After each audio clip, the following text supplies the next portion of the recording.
Mostaff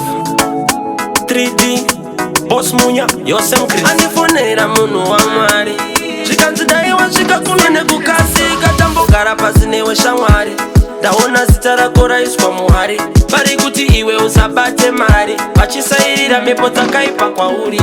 ndazvishaya Munorwei pamwe nemudikidika nenge inini Munorwei kana ndakatadza ndiudzei ndazvishaya Munorwei pamwe nemudikidika nenge inini Munorwei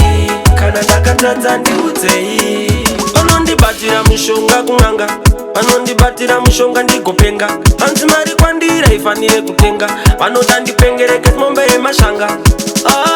wazviona upenyu ndizvo zvaunoitawo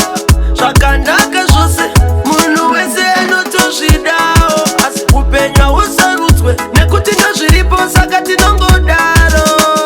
wazviona upenyu ndizvo zvaunoitawo ndazvishaya Munorwei pamwe nemudikidika nenge inini Munorwei kana ndakatadza ndiudzei ndazvishaya Munorwei pamwe nemudikidika nenge inini Munorwei kana ndakatadza ndiudzei nekuti hapana chandisingagoni ngazvese ndinoita wani kushanda ndinoshanda sezvinoita vana vevanhu asi basa renyu kungovenga imimi munongovenga imi budiriro yangu kuma kwenyu kuzvamunoziva tiri veropa rimwe ndazvishaya Munorwei pamwe nemudikidika nenge inini Munorwei kana ndakatadza ndiudzei ndazvishaya Munorwei pamwe nemudikidika nenge inini Munorwei